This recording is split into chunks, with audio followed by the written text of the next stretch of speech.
No hint of the horror alleged to have taken place inside this family suburban home. From the outside, the Turpins appeared to be a normal, happy family. But when police entered the house, they found children emaciated, shackled to their beds. The parents have been charged with torture, their 13 children in hospital. It's actually heartbreaking for the staff, and it's unbelievable what you see.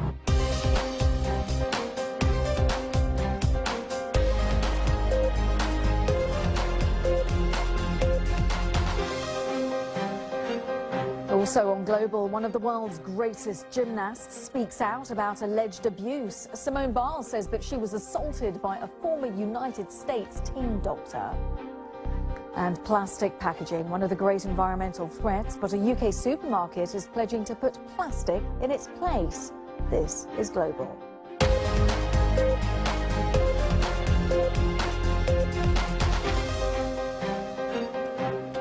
Welcome. Police in California have rescued 13 brothers and sisters who are being held captive at their homes by their parents.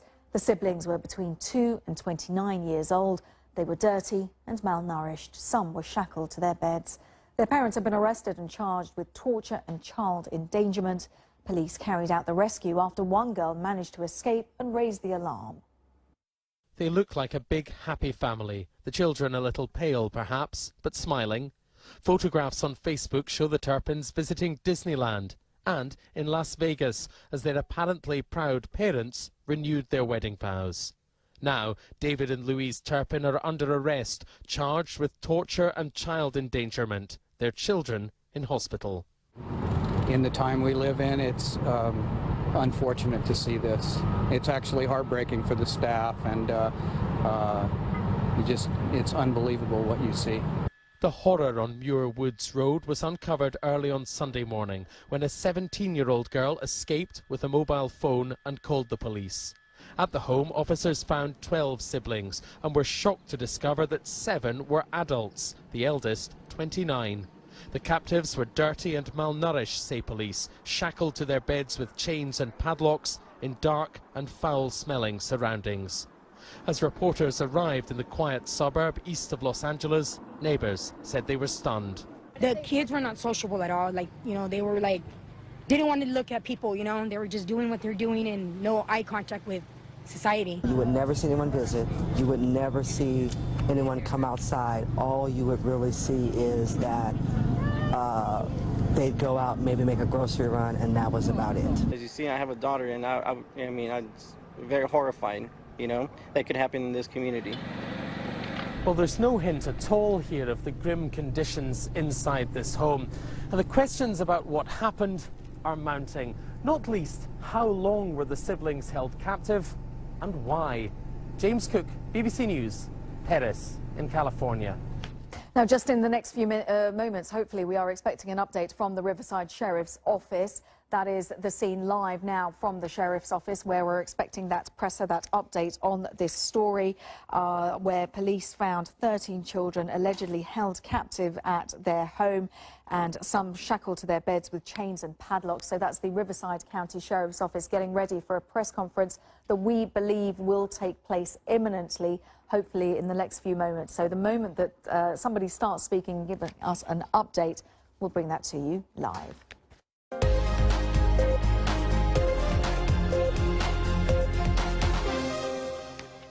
One of the world's greatest Olympic gymnasts, Simone Biles, says that she was abused by a former doctor for the United States team.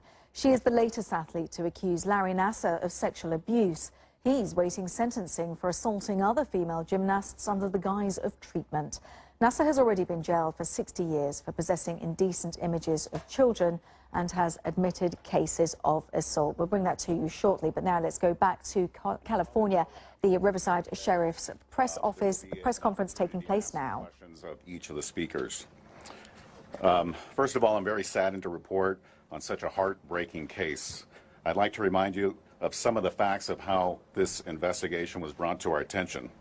On Sunday, January 14, 2018, just before 6 o'clock in the morning, a 17-year-old girl called 911 from a deactivated cell phone and reported that her siblings were being held against their will and some were chained. Deputies responded, met with that 17-year-old nearby, and she explained that she had escaped through a window from that residence. The 17-year-old also showed some photos that led the deputies to believe that the information she was provided was accurate. Deputies and a supervisor responded to that location, conducted a welfare check to check on the additional siblings in that home. There were a total of 13 siblings located, 6 of which were under the age of 18. Deputies, when they arrived inside the house, they noticed that the children were malnourished. It was very dirty, and the conditions were horrific. The parents and children, biological parents and children, were taken to the Paris Sheriff's Station for further investigation. AMR and CAL FIRE also responded to check on the children, their well-being, all the siblings, and our Child Protective Services and Adult Protective Services were also dispatched to our location to assist us with the investigation. During the investigation, we discovered that the parents and children have lived in the city of Paris since approximately 2014. They were homeschooled at that residence. There's no indication that there were any other students or children residing in that residence. However, at this time, the investigation is still ongoing, so we're not going to rule anything out. I wish I could come to you today with information that would explain why this happened. But we do need to acknowledge the courage of the young girl who escaped from that residence to bring attention so they could get the help that they so needed. As I indicated earlier, we're working with Child Protective Services, Adult Protective Services, and medical professionals to ensure that the victims get the help that they need. With that being said, I would now like to introduce the Mayor of the City of Paris, Michael Vargas.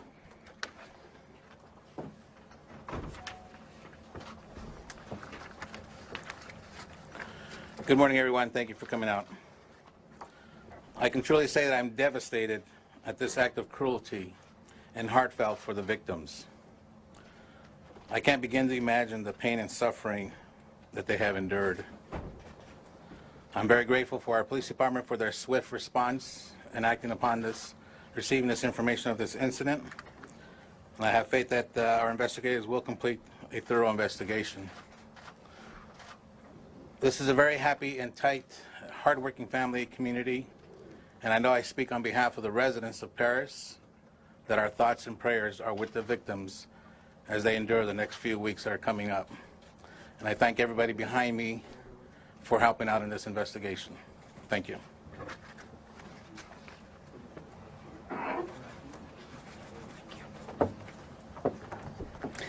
On behalf of the Department of Public Social Services, I want to acknowledge that we are actively working closely and cooperatively with the Sheriff's Department on this investigation.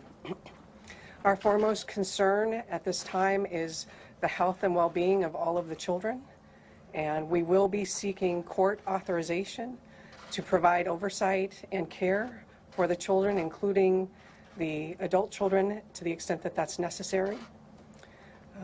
I am immensely grateful for the young child being willing to make that call to 911. Otherwise, we would not have had the opportunity to intervene.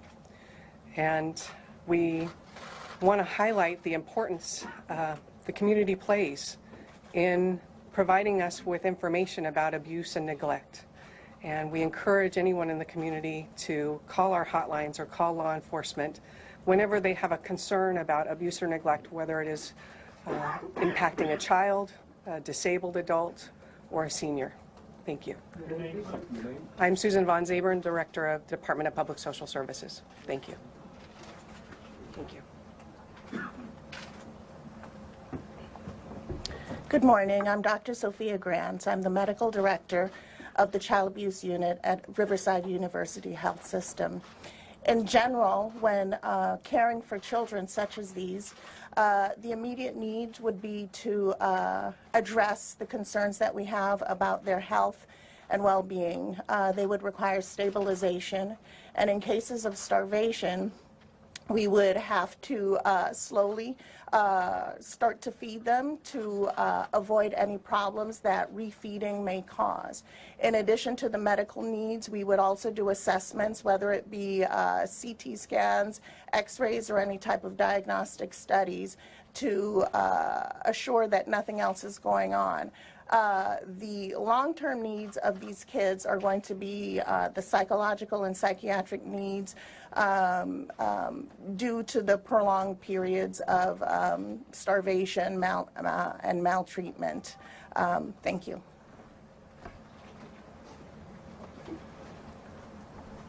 Good morning. My name is Mark Uffer. I'm the Chief Executive Officer at Corona Regional Medical Center in Corona. We have 7 of the adults. It's hard to think of them as adults when you first see them because they're small, and it's very clear that they're malnutritioned.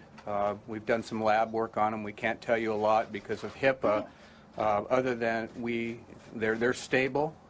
They're being fed to try to refeed, as was discussed. They're comfortable, and they're in a very safe and secure environment, and I think that's the most important thing for them right now.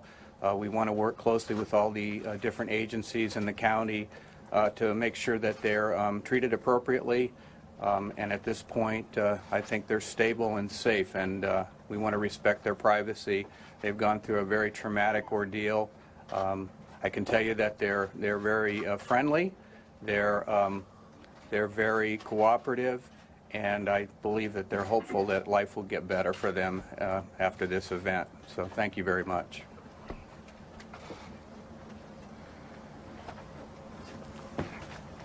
And with that, we'll be prepared to answer some questions. Yes, sir. I wanted two questions. The first one, you sort of hinted, I just want to make sure. Is the parents, when you went in there, and I gather arrested? So you're watching a live press conference from California, from the Riverside County Sheriff's Department, giving us an update on the finding of 13 children, siblings between the ages of 2 and 29, who had been held captive at their home. One of the standout lines is from Captain Greg Fellows, who said that the conditions that they found were horrific, but ending on an uplifting note that the children were friendly and that they were being cooperative. James Cook, my colleague, is watching all of this for us. James, I know you're outside the House, that press conference taking place, and just updating us on the very latest. Not many details coming out, however. No, a couple more details, a couple of extra details which we didn't have up until this moment. First of all, we didn't know that the 17-year-old girl had managed to escape by climbing out of a window at the house. That is new information.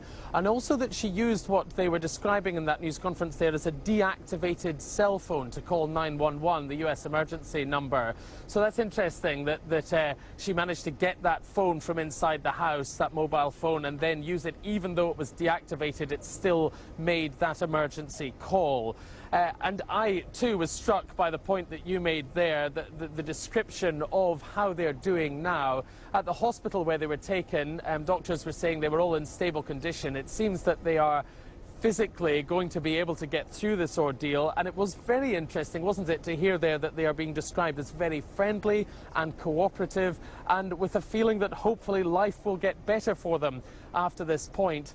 That seems, as you say, a remarkably uplifting note, but it is obviously going to be a difficult road ahead for these children, some of whom are now adults, these 13 siblings.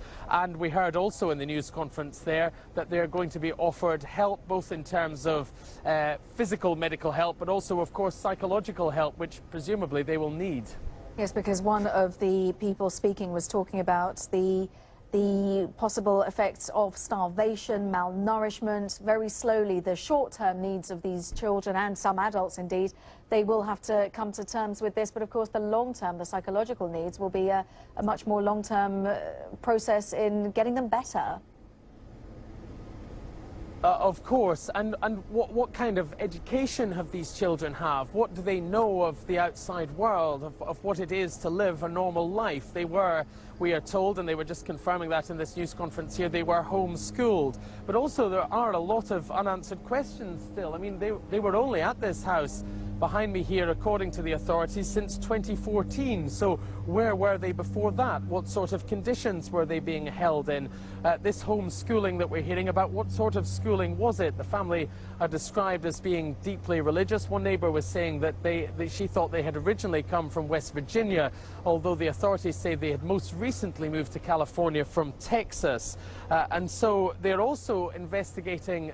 This house was registered as a homeschool. It's unusual in California, but it's not by any means unheard of. There are quite a number of people who choose to go down the homeschooling route in this state. They say that there is no record of any other pupils being registered here, but they are, of course, checking to see whether anyone had any other involvement with this family. And one other thing that is striking, talking about malnourishment, and that suggests that their conditions they had endured had gone on for a long, long time, is that both neighbours here and police saying the same thing, which is that they were stunned to discover that what they thought were children were actually adults, both in terms of their physical stature, but also in terms of the way they moved. One of the neighbours I was talking to here said that the young woman skipped along as if they were children, and the young men walked awkwardly as if they were adolescents. So that perhaps tells you something about the way they were brought up and the way they were conditioned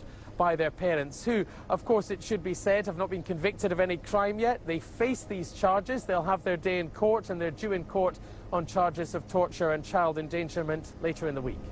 James, thank you very much. A little more insight there from James Cook. Thank you very much. And yes, from California, thank you.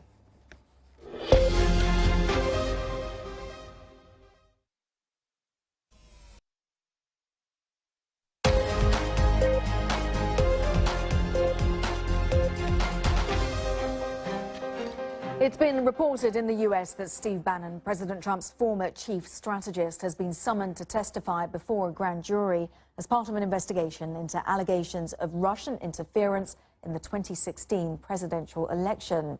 The New York Times says it's the first time that special counsel Robert Mueller is known to have used a subpoena to seek information from a member of Mr. Trump's inner circle. While watching this closely from Washington is our correspondent Anthony Zerka. Anthony, just bring us up to date. What does this mean? Yes, and Emmanuel Macron is due to go to the UK to speak to Theresa May on Thursday. When he does that, of course, we'll bring you the latest lines on that. But now let's go back to our top story, the events that are unfolding in California, in that house in Paris, where 13 people between the ages of 2 years and 29 years have been rescued from captivity from their own home in Paris in Southern California. And we've heard a press conference where we heard a little bit more about the conditions that this family were living in. Conditions were horrific, is how the conditions were described, and how the children were dirty, that they were malnourished, and that more news about the fact how the young woman who escaped from the house, she climbed out of a window and then used a mobile phone to call emergency services. A lot was said about the courage of this young woman in getting help. So, of course, the moment we get any more details on that story, we'll bring that to you. From me and the team, thanks very much for watching Global. See you very soon. Bye-bye for now.